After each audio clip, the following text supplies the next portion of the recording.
जय श्री श्याम। आज हमारा लेक्चर रहेगा बीएससी थर्ड ईयर फिजिक्स का और BSc BEd third year physics का। और आज हम डिस्कस करने जा रहे हैं डेविसन जर्मर प्रयोग के बारे में। इससे जो पहले वाले लेक्चर के अंदर हमने डिस्कस किया था प्रकाश की द्वैत प्रकृति के बारे में या प्रकाश का ड्यूल नेचर के बारे में और डी ब्रोगली परिकल्पना के बारे में। विप्रकाश का ड्यूल नेचर क्या होता है? प्रकाश के वितरंगों के समान भी व्यवहार करता है और कणों के समान भी व्यवहार करता है। कहने का मतलब प्रकाश का क्या होता है? वितरंग स्वरूप भी होता है और प्रकाश का क्या होता है? विकर्ण स्वरूप भी होता है। उसके बाद में डी ब्रोगली परिकल्पना क्या थी? डी ब्रोगली के अनुसार क्या होना चाहिए कि जिस प्रकार के तरंग होती है ऊर्जा के कणों के समान व्यवहार करती है। जिस प्रकार से क्या होती है? तरंग होती है ऊर्जा के कणों के समान व्यवहार करती है, उसी प्रकार क्या है गतिशील द्रव्य कणों को भी क्या तरंग के समान व्यवहार करना चाहिए। तो इसके लिए और उसके बाद में क्या है वहां पे वेवलेंथ निकाली थी, डी ब्रोगली तरंग दैर्ध्य कहते हैं। उसकी वैल्यू हमारे पास क्या है lambda equal to H upon P और यहाँ पे एच अपॉन एम वी था। ये हमारे पास के डी ब्रोगली वेवलेंथ प्राप्त हुई थी। और जहां पे क्या होता है एक तो लैम्डा प्राप्त हुआ था और एक क्या है पी प्राप्त हुआ था। लैम्डा क्या बताता है? तरंग दैर्ध्य को डिनोट करता है, तरंग दैर्ध्य को, और ये क्या है मोमेंटम को डिनोट करता है। यहाँ पे वेवलेंथ डिनोट करता है तो तरंग मान सकते हैं कोई तरंग होगी उसकी वेवलेंथ निकालते हैं। और यहाँ पे क्या है पी क्या है विकर्ण की प्रकृति को डिनोट करता है, ये तरंग को प्रकृति को डिनोट करता है। कण की प्रकृति के बारे में क्या बताता है? कोई पार्टिकल क्या है इतनी वेलोसिटी से क्या है फेंका जा रहा है, तो उस कंडीशन के अंदर क्या है कण की प्रकृति को डिनोट करता है। कहने का मतलब जो डी ब्रोगली वेवलेंथ प्राप्त होती थी वो कण की प्रकृति और तरंग की प्रकृति दोनों को क्या है डिनोट करती है। तो आज इस चैप्टर के अंदर पढ़ेंगे डेविसन जर्मर प्रयोग है इलेक्ट्रॉनों के लिए किया गया, किन कंडीशनों के लिए किया गया, डी ब्रोगली का जो परिकल्पना थी उसको सेटिस्फाई करने के लिए या उसकी सत्यता को साबित करने के लिए जो डेविसन जर्मर ने प्रयोग किया था। क्या है गतिशील द्रव्य कण भी क्या है वेवलेंथ की तरह तरंग की तरह व्यवहार करते हैं। यहाँ पे क्या है जो डेविसन जर्मर प्रयोग है वो इलेक्ट्रॉनों के लिए किया जाएगा। और यहाँ पे क्या है इलेक्ट्रॉन गतिशील अवस्था के अंदर क्या है तरंगों की तरह व्यवहार करते हैं। और यहाँ पे क्या है वेवलेंथ को भी क्या करेंगे फाइंड करेंगे।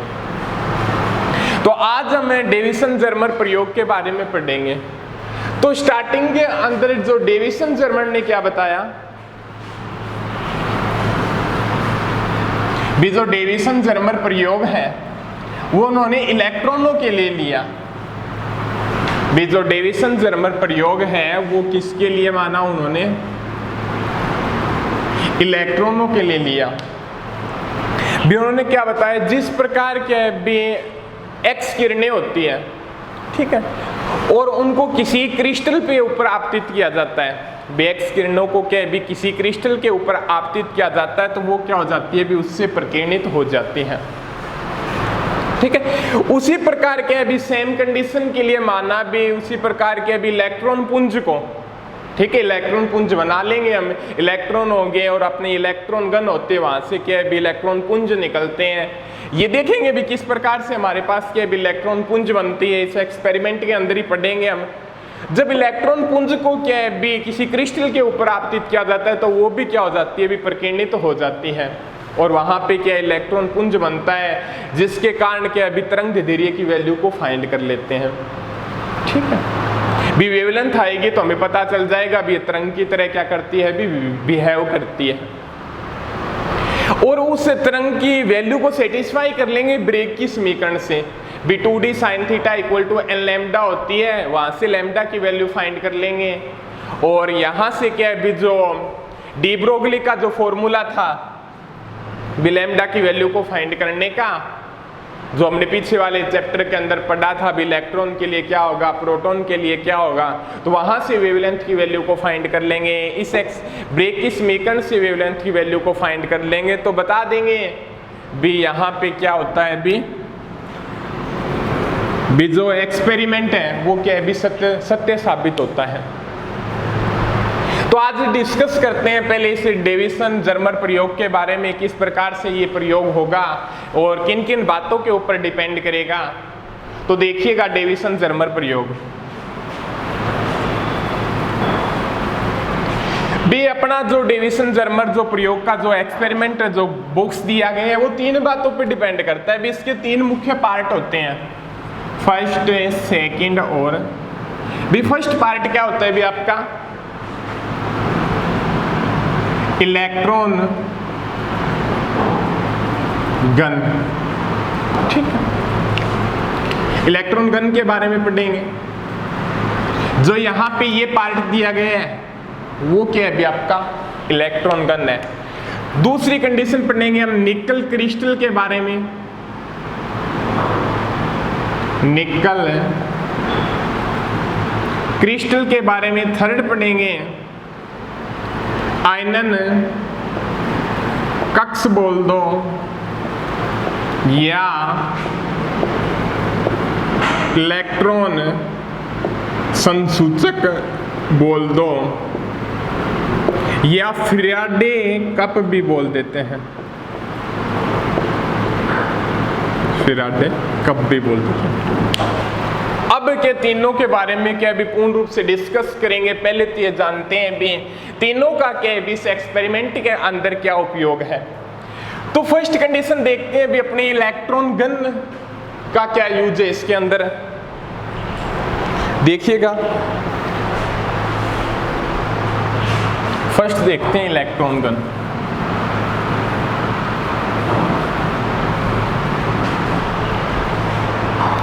इलेक्ट्रॉन गन क्या होती है भी, यहाँ पे ये जो पार्ट दिया गया है भी यहां से लेके ये पार्ट इलेक्ट्रॉन गन का होता है। इलेक्ट्रॉन गन का उपयोग किया जाता है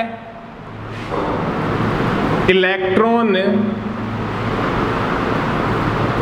पुंज प्राप्त करने में, इलेक्ट्रॉन पुंज प्राप्त करने में।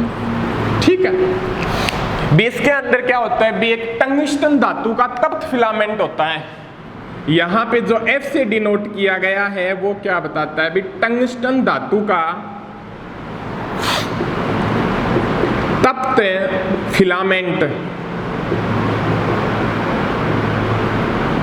F है, और जिससे क्या है भी तापायनिक उत्सर्जन होता है भी इलेक्ट्रॉनों का क्या भी उत्सर्जन होता है भी यहाँ पे क्या है भी तप्त फिलामेंट F है, टंगस्टन धातु का बना हुआ है। ठीक है, इसको क्या भी नेगेटिव से जोड़ा गया है। ठीक है, और यहाँ पे तप्त फिलामेंट होने के कारण यहां से क्या होते हैं भी इलेक्ट्रॉन उत्सर्जित होते हैं। ठीक है, भी यहां से क्या होते हैं भी इलेक्ट्रॉन उत्सर्जित होते हैं। इसके जो पॉजिटिव है, जो परिवर्ती विभव लगाया गया है यहाँ पे S1 और S2 स्लिट को क्या भी पॉजिटिव सिरे से जोड़ा गया है। ठीक है, और ये स्लिट लगी हुई है जिसके अंदर क्या है भी या तो इसको छिद्र युक्त एनोड बोलते हैं। ठीक है, और जहां से क्या होते हैं भी काफी ज्यादा क्या भी स्मॉल छिद्र दिए गए हैं, जिससे क्या है भी ओनली क्या भी एक इलेक्ट्रॉन ही क्या भी इनसे बाहर निकल सकता है। ठीक है, अब उसके बाद में देखते हैं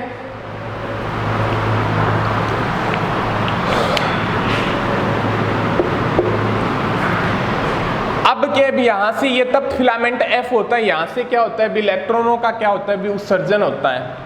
ठीक है, स्लिट S1 और S2 दी गई है। ठीक है, S1 है और S2 पे क्या है भी आपका पॉजिटिव चार्ज है, जिसके कारण क्या है इलेक्ट्रॉनों को अपनी तरफ क्या करती है भी आकर्षित करती है। बट यहां से क्या है भी स्लिट इतनी बारीक है भैया, जो छिद्र दिया गया है कि एक बार में क्या है भी एक इलेक्ट्रॉन क्या है भी इनसे बाहर निकलता है भी। यहाँ पे जो स्लिट दी गई है भी उसका छिद्र इतना बारीक दिया गया है भी, यहाँ से क्या होता है भी एक बार के अंदर एक ही इलेक्ट्रॉन क्या होगा भी बाहर निकलेगा। ठीक है, तो यहां से क्या इलेक्ट्रॉन की एक बीम प्राप्त होती है। भी कहने का मतलब ये हो गया भी ये इलेक्ट्रॉन गन है, इसका उपयोग किया जाता है इलेक्ट्रॉन की बीम प्राप्त करने में, जिसके अंदर क्या है धातु का एक तप्त फिलामेंट F होता है, जहां से क्या होता है भी इलेक्ट्रॉनों का क्या होता है भी उत्सर्जन होता है। और इस तप्त फिलामेंट F को क्या भी नेगेटिव सिरे से जोड़ा जाता है और इसको क्या भी पॉजिटिव सिरे से जोड़ा जाता है, जहां पे क्या होता है भी धनावेश होता है और यहाँ पे क्या है ऋणावेश होता है। और यहाँ पे जो इलेक्ट्रॉन दिए गए हैं और यहाँ पे पॉजिटिव है, इन इलेक्ट्रॉनों को क्या भी अपनी तरफ आकर्षित करते हैं। बट यहाँ पे क्या भी स्लिट बारीक छिद्र लगा हुआ है, जहाँ से एक बार में क्या भी एक इलेक्ट्रॉन निकल सकता है, तो हमारे पास क्या है तभी आपतित इलेक्ट्रॉन पुंज प्राप्त होता है। ठीक है, ये तो हो गया भी इलेक्ट्रॉन पुंज प्राप्त करने की कंडीशन। यहां से क्या भी इलेक्ट्रॉन गन की सहायता से प्राप्त करते हैं हम इलेक्ट्रॉन पुंज। ठीक है, एक कंडीशन और बता दूं भी पूरे के पूरे जब एक्सपेरिमेंट को किया जाता है तो इसे निर्वातित कक्ष के अंदर रखा जाता है। ये जो दर्शाया गया आपका निर्वातित कक्ष के अंदर क्या है भी इस पूरे के पूरे एक्सपेरिमेंट को क्या है भी रखा जाता है। ठीक है, उसके बाद में आगे जो सेकंड दिया गया है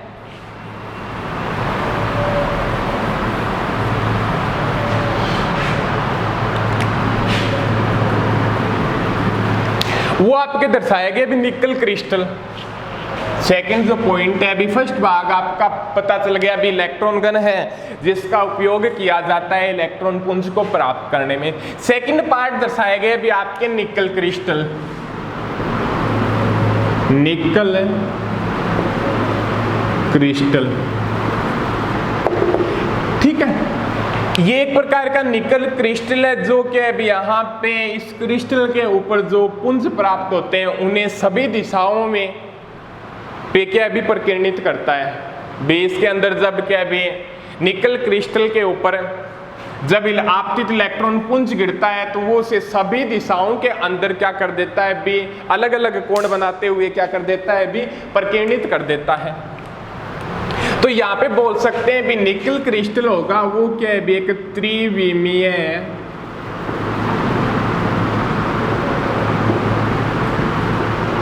ग्रेटिंग की भांति क्या करता है भी व्यवहार करता है। ठीक है, सभी दिशाओं के अंदर क्या है भी इलेक्ट्रॉनों को क्या भी प्रकीर्णित करता है। और यहाँ पे क्या है भी जो निकल क्रिस्टल लगा हुआ है वो मूवेबल क्रिस्टल लगा हुआ है, बेस को इधर उधर क्या भी किसी भी डायरेक्शन के अंदर क्या भी रोटेट करवा सकते हैं। भी जो क्रिस्टल को जो सेटअप लगाया गया है भी वो मूवेबल है, उसको किसी भी डायरेक्शन के अंदर भी इधर उधर ऊपर नीचे किसी भी दिशा में क्या भी इधर उधर मूव करवा सकते हैं। ठीक है, भी यहाँ पे क्या इलेक्ट्रॉन गन से आपतित इलेक्ट्रॉन पुंज निकलेगा, पुंज निकलने के पास निकल क्रिस्टल से टकराएगा और टकराने के पश्चात क्या भी इलेक्ट्रॉन क्या होते हैं भी प्रकीर्णित होते हैं या प्रकीर्णित इलेक्ट्रॉन पुंज प्राप्त होता है। ठीक है, निकल क्रिस्टल। अब उसके बाद में डिस्कस करते हैं भी थर्ड पॉइंट के ऊपर इलेक्ट्रॉन संसूचक या आयनन कक्ष के बारे में। भी सेकंड का भी आपको पता चल गया अभी किसके लिए यूज किया जाता है। अब जो थर्ड पॉइंट है उसके लिए हम डिस्कस करते हैं भी थर्ड पॉइंट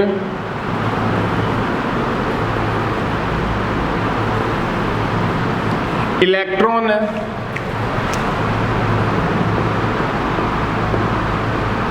संसूचक या आयनन कक्ष के बारे में। ठीक है, अब यहां पे क्या भी कोई ये पैरामीटर लगा हुआ है। ठीक है, देख रहे हैं आप डायग्राम में अच्छे तरीके से। यहाँ पे क्या भी पैरामीटर लगा हुआ है, यहाँ पे क्या भी कोई बॉक्स है जिसे क्या भी आयनन बॉक्स बोलते हैं। ठीक है, अब अब क्या भी इस आयनन कक्ष का काम क्या होता है यहाँ पे, पहले तो इसका काम देखिएगा भी। यहाँ पे क्या भी इसके अंदर इलेक्ट्रॉन आएंगे, ठीक है। इलेक्ट्रॉन आने के बाद क्या होता है भी ये इलेक्ट्रॉन इसके अंदर आएंगे। इलेक्ट्रॉन इसके अंदर आएंगे तो यहाँ पे गैल्वेनोमीटर क्या काम करता है भी, धारा को मेजर करने का काम करता है और धारा के एंगल को भी बताता है, ठीक है। भी यहाँ पे गैल्वेनोमीटर क्या है, धारा की मेजर करने को काम करेगा। और धारा डिपेंड करती है नंबर ऑफ इलेक्ट्रॉन पर। भी जितने ज्यादा इलेक्ट्रॉन होंगे धारा की वैल्यू क्या होगी भी उतनी ही ज्यादा होगी, ठीक है। धारा किस पे डिपेंड करती है, नंबर ऑफ इलेक्ट्रॉन के ऊपर। यहां से क्या भी धारा की वैल्यू को फाइंड कर लेते हैं, ठीक है। अब जो यहाँ पे ये बताता है भी धारा क्या होती है, धारा समानुपाती होती है इलेक्ट्रॉन पुंज की, आयनन धारा बोल दो इसको, इलेक्ट्रॉन पुंज की तीव्रता के। धारा किसके समानुपाती होती है भी, इलेक्ट्रॉन पुंज की तीव्रता की क्या होती है भी, समानुपाती होती है। अब देखिएगा भी आगे का जो एक्सपेरिमेंट सेटअप क्या किस प्रकार से होता है भी। तीनों पॉइंट आपको समझ में आ गए भी, किसका क्या यूज है, किसका क्या यूज है, किसका क्या भी क्या यूज है। तो अब आगे देखते हैं इसकी वर्किंग के बारे में भी। इलेक्ट्रॉन गन क्या है भी, यहाँ पे इलेक्ट्रॉन पुंज के लिए यूज किया जाता है। निकल क्रिस्टल पे जब टकराता है तो वहाँ पे सभी दिशाओं में क्या होते हैं, इलेक्ट्रॉन पुंज क्या होते हैं, प्रकीर्णित हो जाते हैं। और जो यहाँ पे इलेक्ट्रॉन संसूचक लगा हुआ है, जो आयनन बॉक्स है, इसके अंदर नंबर ऑफ इलेक्ट्रॉन आते हैं और वहाँ से धारा की वैल्यू को क्या कर लेते हैं अभी, मेजर कर लेते हैं। अब देखिएगा क्या बताता है इससे आगे, इसके वर्किंग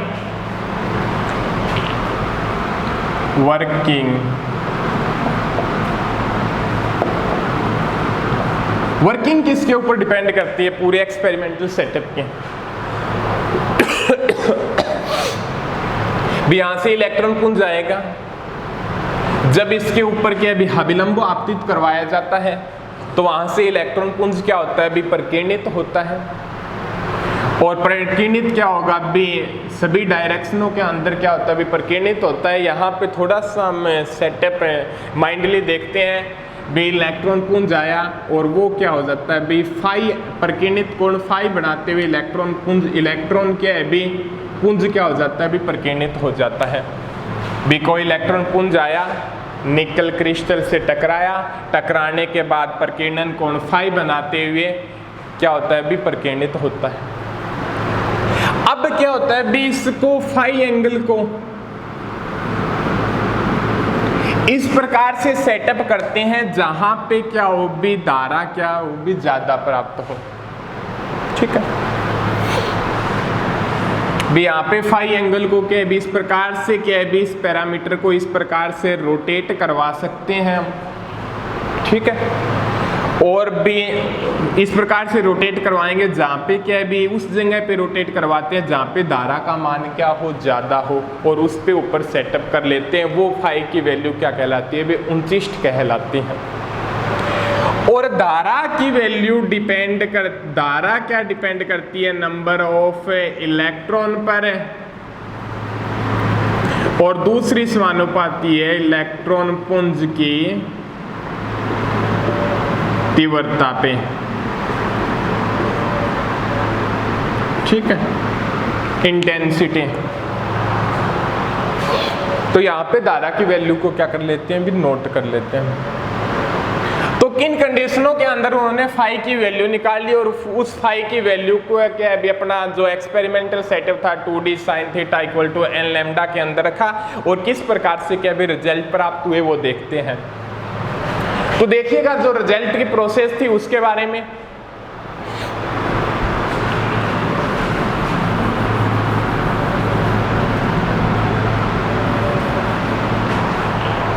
भी इसने है ना भी 40 वोल्ट से लेके 68 वोल्ट के मध्य, 40 वोल्ट से लेके 68 वोल्ट के मध्य क्या है भी इसने जो क्या भी अलग अलग ग्राफ प्राप्त किए, किन किन के मध्य देखिएगा।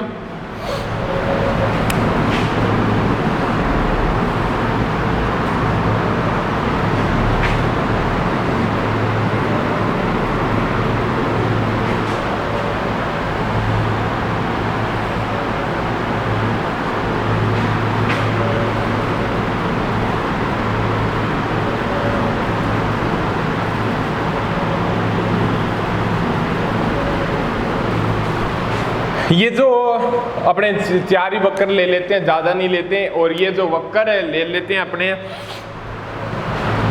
प्रकीर्णन कोण फाई तथा इलेक्ट्रॉन पुंज की तीव्रता या धारा पे डिपेंड करता है। ठीक है, तो फाई आई और फाई आई पे है और फाई एंगल आई पे। ठीक है, तो इस प्रकार का जब हम ग्राफ लोड करते हैं भी 40 वोल्ट के ऊपर, ठीक है, 48 पे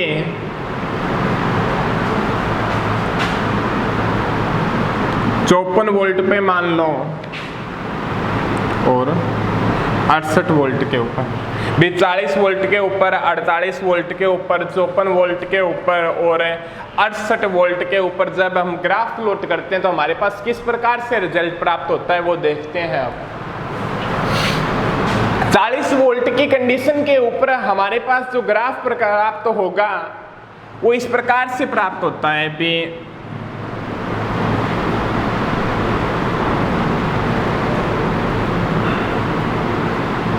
ये मान लो आप, ये मान लो इस प्रकार से सेटअप बॉक्स के अंदर आप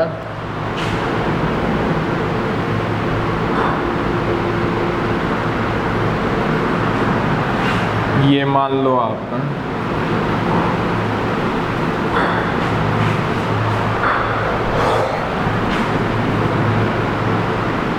ये मान लो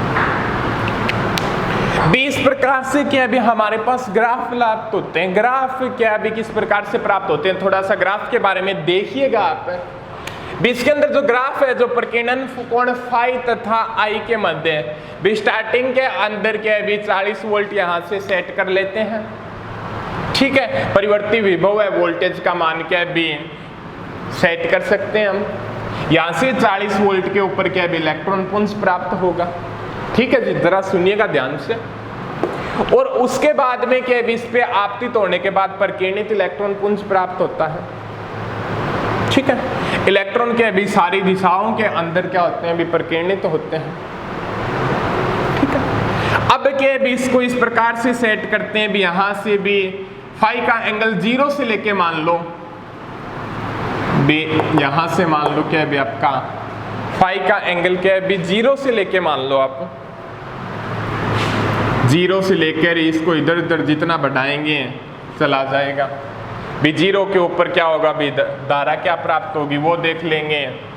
आयरन बॉक्स के अंदर इलेक्ट्रॉन कितने आएंगे भी 0 फाई इक्वल टू 0 एंगल होगा, उस कंडीशन के अंदर इस आयरन बॉक्स के अंदर कितने इलेक्ट्रॉन आएंगे वहां से क्या भी धारा की वैल्यू फाइंड कर लेंगे। जहां पे क्या भी नंबर ऑफ इलेक्ट्रॉन ज्यादा होंगे वहां पे धारा की वैल्यू क्या होगी भी ज्यादा होगी, नॉर्मल सी बात है। अब ये बताता है जब फाई का एंगल 0 होता है तो उस कंडीशन के अंदर इसके बॉक्स के अंदर इसको बॉक्स को क्या भी फाई की 0 की कंडीशन के ऊपर बॉक्स रख लिया, इस प्रकार से रोटेट करवाया, जहाँ पे ज्यादा आते हैं वहां पे धारा की वैल्यू क्या होती है 29 होती है। भी इसको बॉक्स को घुमाते हैं तो यहाँ पे जो फाई एंगल दिया गया है भी किसी भी पॉइंट पे फाई एंगल निकालना हो तो इस प्रकार से निकाल सकते हैं। ये हो गया और ये क्या होगा भी आपका फाई होगा। ठीक है, भी यहाँ पे निकालना हो आपको तो ये आपका क्या होगा भी फाई होगा, ये फाई होगा। अभी ये अभी फाई के ऊपर भी यहाँ पे एक बात बता सकते हैं भी 40 वोल्ट के ऊपर फाई एंगल के ऊपर धारा की वैल्यू इतनी प्राप्त होती है। धारा की वैल्यू क्या होगी भाई, ये प्राप्त होगी। ठीक है भी, यहाँ पे फाई एंगल को डिनोट करता है, आप थोड़ा सा एंगल पे ध्यान दीजिएगा। ठीक है भी, थोड़ा सा ग्राफ इस प्रकार से बनाया गया भी थोड़ा आपको अच्छे से समझ आ जाए भी। यहाँ पे ओनली फाई एंगल पे ध्यान दीजिएगा भी, फाई एंगल के ऊपर थोड़ा ग्राफ को सेटअप को इस प्रकार से डिनोट किया गया भी फाई के ऊपर अपना फोकसेज हो जाए। ठीक है भी, इतना फाई होगा तो यहाँ पे धारा की वैल्यू क्या होगी भी, इतनी होगी। ठीक है, अब क्या है भी, किन कंडीशनों के अंदर धारा की वैल्यू प्राप्त होती है भी, यहाँ पे 54 वोल्ट फिक्स की उन्होंने और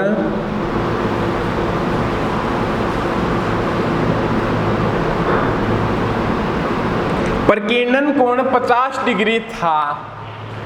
ठीक है, 54 वोल्ट फिक्स की प्रकीर्णन कोण 50 डिग्री था और उस कंडीशन के ऊपर हमारे पास धारा की वैल्यू क्या प्राप्त होती थी भी, 29 प्राप्त होती थी।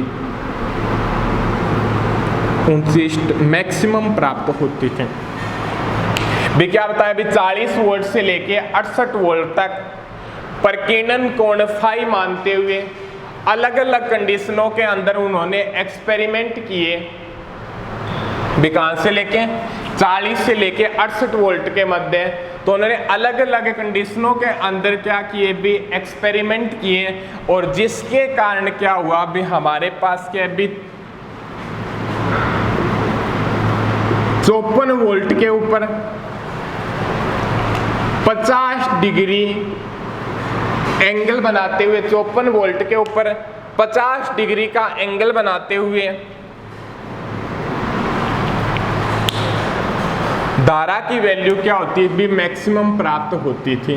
ये उन्होंने क्या भी फाइंड किया।